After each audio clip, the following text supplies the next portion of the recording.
जंगल में तेज बारिश हो रही थी। ऐसे में सब पक्षी अपने अपने घोंसलों में बैठे हुए थे। रानो चिड़िया भी अपने घोंसले में ही थी। उसके पास खाने के लिए दाना भी था और पानी भी था। वो कभी भी खाली नहीं बैठती थी, हर समय कोई ना कोई काम करती रहती थी। बारिश काफी तेज हो गई है। अगर बारिश रुक जाए तो क्यों ना इस बारिश के पानी से फायदा किया जाए। क्यों ना मैं फसल उगा लूं, इससे हमें भोजन भी नहीं ढूंढने जाना पड़ेगा और हमें घर बैठे भोजन मिलेगा। ये सोचकर वो सो जाती है। फिर अगली सुबह बहुत रोशन थी और धूप भी निकली हुई थी। तब रानो चिड़िया कहती है, अब तो लाडो भी काफी ज्यादा मेहनती हो गई हैं, तो क्यों ना मैं उसे अपने साथ ले लूं। वैसे भी मुझे गेहूं की फसल की ज्यादा जानकारी नहीं है। ये कहकर रानो चिड़िया लाडो के पास जाती है। तब लाडो उससे कहती है, आओ आओ रानो बहन, बारिश तो अच्छी हो गई। वैसे भी जरूरत भी थी बारिश की, क्योंकि हर तरफ सूखा पड़ गया है। हाँ बहन, अब बारिश से जंगल में फिर से रौनकें आ जाएंगी। लाडो बहन, मैं बैठी हुई थी कि तभी एक आइडिया आया मेरे दिमाग में, इसीलिए मैं तुम्हारे पास आई हूँ। हाँ हाँ रानो चिड़िया, बताओ क्या बात है। मैंने सोचा है क्यों ना हम इस बारिश के पानी से फायदा लें। पास में जो भरा हुआ खेत है, क्यों ना वहाँ पर हम गेहूं की खेती कर लें। हाँ रानो चिड़िया, तुम बात तो बिल्कुल सही कह रही हो। वैसे भी गेहूं खाए हुए मुझे बहुत दिन हो गए हैं। पहले तो जब भी मेरा गेहूं खाने का मन करता था तो मैं इंसानों की बस्ती में चली जाती थी, लेकिन अब तो इंसान भी बहुत जालिम हो गए हैं। हर किसी के बगल में बंदूक होती है। अब जब हम खुद के गेहूं उगा लेंगे तब हम खुलकर खाया करेंगे। लेकिन बहन, एक और वजह है, मेरे पास गेहूं के बीज नहीं है। तुम उसकी चिंता मत करो। पास वाले जंगल में मेरे एक रिश्तेदार रहते हैं। मुझे उन पर पूरा विश्वास है कि उनके यहाँ से हमें गेहूं मिल जाएंगे, जिन्हें हम बोलेंगे। तो फिर चलो बहन, मैं अभी चलती हूँ। वैसे भी मैं फ्री हूँ। चलो चलो रानो बहन, मुझे भी कोई काम नहीं है। फिर दोनों पास वाले जंगल की तरफ चल देते हैं। अरे आओ आओ बहन, कैसे आना हुआ? सब कुछ ठीक तो है ना? और ऐसे कालू कौवा उनका स्वागत करता है। हाँ हाँ, सब ठीक है। वो क्या है ना, बात ये है कि मैंने और रानो चिड़िया ने एक प्लान बनाया है गेहूं की फसल बोने का। बहुत अच्छा, अब तो बारिश भी हो गई है और गेहूं की फसल बोने के लिए मौसम भी अच्छा है, पानी भी मिल जाएगा। लेकिन एक परेशानी है कि हमारे पास गेहूं के बीज नहीं है। अगर आप हमें गेहूं के बीज दे दो तो आपका बहुत एहसान होगा। इसमें एहसान वाली क्या बात है? ये तो कारोबार वाली बात है। आप मुझसे गेहूं ले जाओ, जब आपकी फसल हो जाए तब आप मुझे उसके बदले गेहूं दे जाना। हाँ ये ठीक है, मुझे तो कोई ऐतराज नहीं है, लेकिन आप रानो चिड़िया से भी पूछ लो। नहीं नहीं बहन, मुझे भी मंजूर है। आप बड़े हो, आप जो फैसला कबूल करोगे मुझे सब मंजूर है। तो ठीक है, आप यहीं बैठो, अब मैं अभी आपके लिए गेहूं के बीज लेकर आता हूँ। फिर कालू कौवा गेहूं के बीज लेने जाता है और कुछ ही देर में गेहूं के बीज लेकर बाहर आ जाता है। ये लो बहन, गेहूं के बीज। लेकिन एक बात याद रखना, मुझे गेहूं की कटाई के समय भूल मत जाना। मेरे गेहूं मुझे वापस जरूर करने आना। कालू भैया, मैं वादा करती हूँ, हम आपके गेहूं के दाने आपको जरूर वापस कर देंगे। फिर रानो और लाडो वो गेहूं के बीज लेकर वहाँ से चली जाती हैं। ये जगह ठीक है बहन, हम यहीं गेहूं के बीज बो देते हैं। ये कहकर वो दोनों उस खेत में अपने गेहूंओं के बीज बो देते हैं। तब रानो चिड़िया कहती हैं, बहन अब चलो घर चलते हैं। अब हमारा काम तो खत्म हो गया, अब कुछ दिनों बाद आकर फिर एक बार देख लेंगे। हाँ चिड़िया बहनाएं, चलो अब हम चलते हैं। वैसे भी मैं थक गई हूँ। फिर वो दोनों अपने अपने घर चले जाते हैं। ऐसे ही कुछ दिन बीत जाते हैं। एक दिन रानो लाडो के पास आती है, बहन अब तो कई दिनों से बारिश भी नहीं हुई है, चलो चलकर हम अपनी फसल को देख आते हैं कि कहीं हमारी फसल सूख तो नहीं गई है। हाँ हाँ, मैं भी तुम्हारे पास आने वाली थी। अगर पानी सूख गया तो हमारी गेहूं की फसल बर्बाद हो जाएगी। फिर वो दोनों अपनी गेहूं की फसल देखने के लिए निकल आते हैं। रानो चिड़िया, वही हुआ है जिसका हमें डर था। कहीं हमारी फसल सूख ना जाए। इन्हें पानी की बहुत जरूरत है। अगर अब बारिश नहीं हुई तो क्या होगा? ये तो बहुत बड़ी परेशानी बन गई है।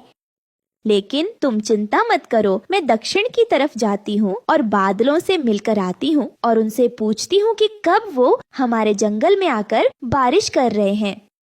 रानो, है कोई बादल तुम्हारे जानने वाला? हाँ, दक्षिण के कई बादल मुझे अच्छे से जानते हैं। फिर चिड़िया बादलों की तरफ और लाडो अपने घर की तरफ चली जाती है और जल्दी ही चिड़िया बादल के पास आ जाती है। सुनो छोटे बादल, मुझे उस बड़े बादल से मिलना है जिसका रंग बिल्कुल काला है और वो पहाड़ों वाले जंगल में बारिश करने भी जाता है। हाँ बहन, वो थोड़ी दूरी पर है, अभी अभी वो वहाँ से पानी पी कर गए हैं। आपका बहुत बहुत धन्यवाद। ये कहकर रानो चिड़िया जैसे ही थोड़ा आगे और जाती है तो उसे वो बड़ा बादल मिल जाता है।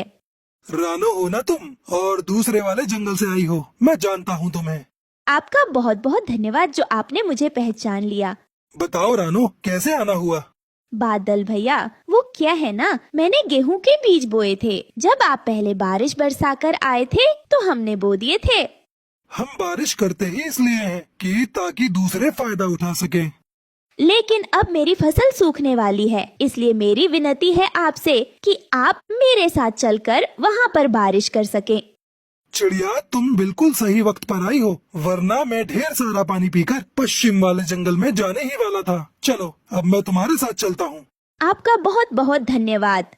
फिर बादल चिड़िया के साथ दूसरे जंगल की तरफ आता है और वो चिड़िया बादल को अपनी फसल के पास ले आती है। तब लाडो चिड़िया भी वहाँ आ जाती है और वो बादल को देखकर बहुत खुश होती है। फिर बादल चिड़िया की फसल में बरसात कर देते हैं। तब चिड़िया बादल का धन्यवाद करती है। फिर बादल वहाँ से चला जाता है। रानो चिड़िया, तुमने बहुत बड़ा काम किया है। अब जल्दी हमारी फसल तैयार हो जाएगी। अब बेशक तुम खेत पर न आना, देखभाल मैं कर लूंगी और जैसे ही फसल तैयार हो जाएगी मैं तुम्हें बता दूंगी। ठीक है बहन, अब मैं चलती हूँ। वैसे भी मैं बहुत थक गई हूँ। ऐसे ही कुछ दिन बीत जाते हैं। अब फसल अच्छे से तैयार हो गई है। अब मुझे जाकर रानो चिड़िया को बता देना चाहिए। फिर लाडो रानो के पास आती है और उसे बताती है कि फसल पककर तैयार हो गई है। तब रानो कहती है, तो फिर कब कटाई करनी होगी हमें?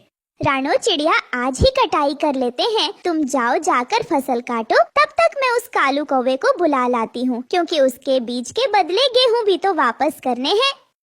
हाँ ठीक है बहन, मैं खेत पर जाती हूँ और तुम जाकर उसे बुला ही लाओ। उसका भी हिसाब यही कर देंगे। और फिर वो दोनों ऐसा ही करते हैं और लाडो भी कालू के पास आ जाती है। अरे आओ बहन, लगता है कि पक गई है हमारी गेहूं की फसल। हाँ हाँ कालू भाई, अभी पक गई है हमारी फसल और आज हमें कटाई करनी है, इसलिए बुलाने आई हूँ। चलो तुम मेरे साथ। हाँ, तो फिर चलो चिड़िया बहन। फिर वो दोनों वहाँ से रानो चिड़िया के पास आ जाते हैं।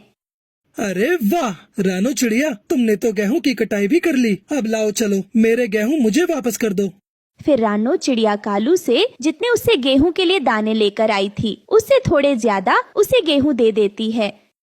ये क्या, मैंने कहा था ना कि मैं अपने गेहूं वापस ले लूंगा। और वैसे भी ये गेहूं तो मेरे बीजों से ही बने हैं ना, इसलिए अब तुम अपनी मजदूरी लो और चलते बनो यहाँ से। ये सुनकर लाडो और रानो कालू कौवे की मुंह की तरफ देखने लगे। ये कैसा इंसाफ है, हमने कितनी मेहनत की, हमने तुमसे सिर्फ बीज लिए थे, तुम अपने बीज लो और निकलो यहाँ से। ये कभी नहीं होगा, मेरी बात हुई है तुमसे। तुम बुला लो अपने जंगल के पक्षियों को, मैं उन्हें अपनी बात बताऊंगा, फिर वो जो फैसला करेंगे मुझे मंजूर होगा। बहन, हम तो समझ ही नहीं पाए थे इसकी बात को। अब बात बढ़ाने से तो अच्छा है कि ये जो हमें देता है हम वही लेकर चले जाते यहाँ से। अगले दिन रानो उदास बैठी थी, तभी वहाँ से वो काला बादल जा रहा होता है। क्या हुआ रानो बहन, उदास क्यों बैठी हो तुम? रानो चिड़िया से सब बात बताती है, कैसे कालू कौवे ने उनके साथ धोखा किया। अच्छा, तो ये बात है, मैं अभी उसे मजा चखाता हूँ। वो काला बादल गुस्से में कालू कौवे के घर के ऊपर जाकर जोर जोर से बरसने लगता है, जिससे उसका घर टूट फूट जाता है और वो सारा अनाज बारिश में भीग जाता है। इस तरह कालू को उसके किए की सजा मिल जाती है। दोस्तों, ये थी आज की कहानी। और हाँ दोस्तों, इस कहानी से ये सीख मिलती है कि हमें किसी के भी साथ बुरा नहीं करना चाहिए। और हाँ दोस्तों, आज का सवाल ये है कि रानो चिड़िया की मदद किसने की थी? अगर आपको पता है तो कमेंट बॉक्स में लिखकर जरूर बताएं। और अगर आप हमारे चैनल पे नए हो तो चैनल को कर दो सब्सक्राइब और हमारी वीडियो को कर दो लाइक। और हाँ दोस्तों, घंटी बजाना ना भूलना। मिलती हूँ मैं आपको अगली वीडियो में। तब तक के लिए बाय बाय।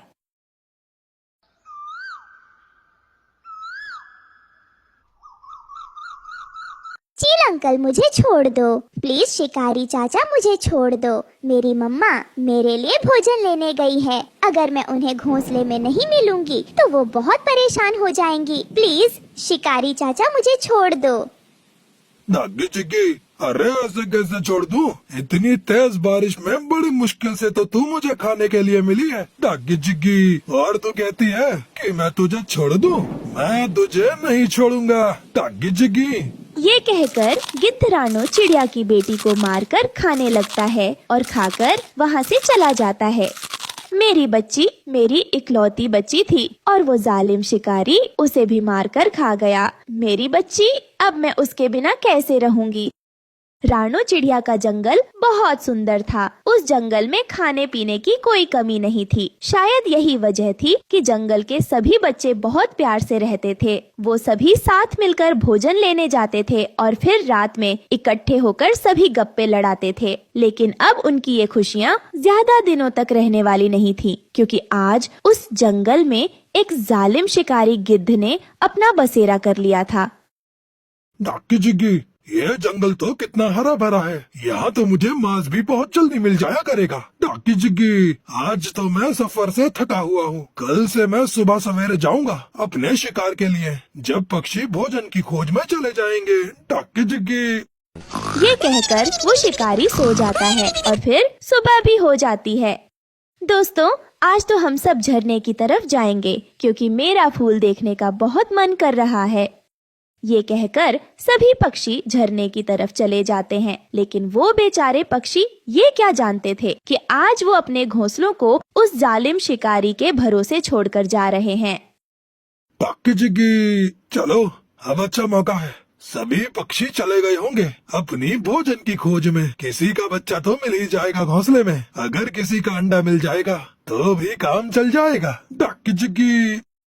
ये कहकर शिकारी गिद्ध जंगल की तरफ आता है और जैसे ही वो जंगल में आता है तो उसकी नजर रियो के घोंसले पर पड़ती है, जहाँ रियो का छोटा बच्चा बैठा हुआ था। ये देखकर वो शिकारी नीचे उतरता है और रियो के छोटे बच्चे को लेकर चला जाता है। रियो, अब भी मेरा तो मन नहीं कर रहा जाने का। चलो हम लोग थोड़ी देर और रुक जाते हैं। गौरी शाम होने वाली है। सब पक्षियों के साथ ही आए थे तो साथ ही चलते हैं। ना जाने क्यों आज मेरा मन बहुत घबरा रहा है। चलो अब हमें घर चलना चाहिए। ये कहकर सब पक्षी अपने जंगल की तरफ लौट जाते हैं। मेरी बेटी कहाँ चली गई? वो तो अभी बहुत छोटी है और वो तो उड़ भी नहीं सकती है। फिर वो कहाँ चली गई? रियो ऐसे जोर जोर से रोने लग जाती है। मैं रानो चिड़िया के घर जाकर देखती हूँ। काश मेरी बेटी उसी के घोंसले में चली गई हो। रियो ये तो जानती थी कि उसकी बेटियां भी उड़ नहीं सकती थीं, तो कोई जालिम शिकारी उसे उठाकर ले गया होगा। लेकिन फिर भी वो अपने दिल को तसल्ली देने के लिए रानो के घर चली जाती है। क्या हुआ, तुम ऐसे क्यों रो रही हो? सब कुछ ठीक तो है ना? रानो, मेरी बेटी नहीं है घोंसले में। क्या मेरी बेटी तुम्हारी तरफ तो नहीं आ गई? नहीं रियो बहन, यहाँ तो कोई नहीं आया। मेरी बेटी तो सुबह से अकेली ही बैठी है। मम्मा, जब आप लोग भोजन की खोज में गए थे तब मैंने आसमान में एक गिद्ध उड़ता हुआ देखा था। मैं तो उसे देखकर पत्तों में छिप गई थी। फिर तो वो जालिम गिद्ध ही उठाकर ले गया होगा मेरी बेटी को। रियो बहन, हमारे जंगल में तो कोई चील नहीं रहता। हम सुबह तुम्हारी बेटी की खोज करेंगे, क्योंकि अभी तो रात हो गई है। तुम आज की रात मेरे घोंसले में ही सो जाओ। फिर रात भी गहरी हो जाती है। रानो और गुड़िया तो सो जाते हैं, लेकिन रियो तो सारी रात बैठी रोती रहती है। और फिर सुबह भी हो जाती है। सुबह तोता, कबूतर और कालू कौवा घबराए हुए रानो के घोंसले की तरफ आते हैं। रानो और रियो, मैंने देखा है उस पहाड़ी पर एक गिद्ध आ गया है, और मैंने ये भी देखा कि उसके घोंसले में तुम्हारी बेटी के पंख पड़े हुए थे। खा लिया उस जालिम ने मेरी बेटी को। मैं क्यों चली गई थी भोजन की तलाश में? अगर मैं ना जाती तो मेरी बेटी आज मेरे पास होती। अब क्या हो सकता है, हम मुकाबला भी तो नहीं कर सकते उस जालिम चील का। रानो, अब तो वो जालिम चील बारी बारी से हमारे बच्चे और अंडों को खाएगा, और फिर हमें। फिर वो सभी पक्षी बहुत ज्यादा परेशान हो जाते हैं और फिर वो सभी अपने अपने घर की तरफ चले जाते हैं। कालू, मेरा मन तो बहुत डर रहा है और मेरा जग्गू तो बहुत छोटा है, वो तो अभी उड़ भी नहीं पाएगा। अगर उसे वो शिकारी ले गया तो मैं तो मर ही जाऊंगी। आज वो फिर से आएगा और फिर ले जाएगा किसी न किसी बच्चे को। गोरी, सब पक्षी परेशान हैं। कालू, सबकी क्या चिंता, मुझे तो बस अपने जग्गू की चिंता है। मैं सुबह से सोच रही हूँ और मैंने एक उपाय सोचा है जिससे वो शिकारी हमारे जग्गू को नहीं खाएगा। क्या गोरी, क्या उपाय है तुम्हारे पास? हम उस शिकारी के पास जाते हैं और उसे कहते हैं कि वो हमारे घोंसले में ना आए। बदले में हम उसे बताएंगे कि किस किस घोंसले में अंडे और उसके लिए मांस मिलेगा। लेकिन गोरी, ये सब पक्षी हमारे दोस्त हैं, हम अपने दोस्तों के साथ ऐसा नहीं कर सकते। कालू, जब अपनी जान बचानी हो तो करना पड़ता है ऐसा। तुम चलो जल्दी से मेरे साथ। फिर कालू कौवा भी गौरी की बातों में आकर उसके साथ शिकारी की तरफ चल देता है। शिकारी जी प्रणाम। डाकी जिगी, अरे आओ कालू कौवे, कैसे आए हो? शिकारी जी, आपकी उड़ान ऊंची, आपकी शान ऊंची, लेकिन हम काले काले कौवे इस काबिल नहीं कि हम आपके कोई काम आ सके, लेकिन फिर भी आपसे करने आए हैं दोस्ती। डाकी जिगी, दोस्ती, वो भी तुम काले कौवे से? ये मेरी शान के खिलाफ है। हम आपको बताएंगे कि आपको किस घोंसले में अंडे और बच्चे मिलेंगे। ऐसे हमें आपकी थोड़ी सेवा करने का मौका मिलेगा और आपको भी आपका भोजन मिलता रहेगा। डाकी जिगी, तुम कौवे होते तो बहुत शैतान है। सीधी सीधी बात करो, बदले में क्या चाहते हो? डाकी जिगी, बस ये कि आप कृपा करें, बस हमारे घोंसले की तरफ ना आए। इसका मतलब ये कि तुम्हारे घोंसले में भी कोई छोटा बच्चा है। मुझे अपने जग्गू से बहुत प्यार है, बस मेरे जग्गू को ना खाना। मैं सब करूंगी जो जो आप कहोगे। मैंने आज तक किसी से दोस्ती नहीं की, लेकिन जब तुम दोनों खुद चल कर आए हो और इतनी जिद कर रहे हो, तो आज से हमारी तुम्हारी दोस्ती पक्की। डाकी जिगी। ये सुनकर तो गौरी और कालू कौवा बहुत खुश हो जाते हैं। अच्छा, हम चलते हैं। अगर हमें किसी पक्षी ने यहाँ बैठे देख लिया तो उन्हें हम पर शक हो जाएगा। शिकारी जी, आपको पहला शिकार उस चिड़िया की बेटी का करना है। मैं आपको बता दूंगा, जब अच्छा मौका होगा आप बेफिक्र होकर सोए, बाकी का काम हम पर छोड़ दें। फिर गौरी और कालू वहाँ से चले जाते हैं। दूसरे रोज कालू कौवा और गौरी कौवी रानो चिड़िया की तरफ जाते हैं। चिड़िया बहन, आज भोजन की खोज में नहीं जाना क्या? गौरी बहन, क्या बताऊं, मन बहुत डरा हुआ है। वो शिकारी रियो की बेटी को तो खा गया। तोता तो आज अपने घोंसले में ही अपने बच्चे के पास बैठा है। मैं तो बस कबूतर का इंतजार कर रही थी, वो आ जाएगा फिर हम जाएंगे नदी की तरफ, क्योंकि वो बता रहा था वहाँ पे बहुत सारा भोजन है। क्या करे रानो, भोजन के लिए तो जाना ही होगा। मेरा बेटा भी तो छोटा है। मैं तो आज अपने घोंसले में ही रहूंगी और मेरा भोजन तो ये कालू ले आएगा। मैं तुम्हारी बेटी पर भी नजर रखूंगी। तभी वहाँ कबूतर भी आ जाता है। तुम जाओ और जल्दी जल्दी अपना भोजन ले आओ, अब हम भी चलते हैं। और फिर गौरी और कालू भी वहाँ से चले जाते हैं। रानो, ये शैतान क्या कह रहे थे? कुछ नहीं, बस पूछ रहे थे कि भोजन लेने कब जाना है। रानो, मुझे तोते ने बताया कि कल शाम ये दोनों गिद्ध के पास बैठे हुए गप्पे लड़ा रहे थे उससे। रानो, तुम एक काम करो, अपनी बेटी को भी अपने साथ लेकर चलो। मुझे बहुत डर लग रहा है, हम दोनों बारी बारी उठा लेंगे। कबूतर भैया, मैं भी बहुत डरी हुई हूँ, हम ऐसा ही करते हैं। फिर उसके बाद रानो चिड़िया अपने बेटी को साथ लेकर कबूतर के साथ भोजन लेने नदी की तरफ चली जाती है। गोरी, मैं भोजन लेने जा रहा हूँ और तुम चील की तरफ जाओ और उसे बताओ कि रास्ता साफ है। रानो भोजन लेने नदी की तरफ गई है और उसकी बेटी घोंसले में अकेली है।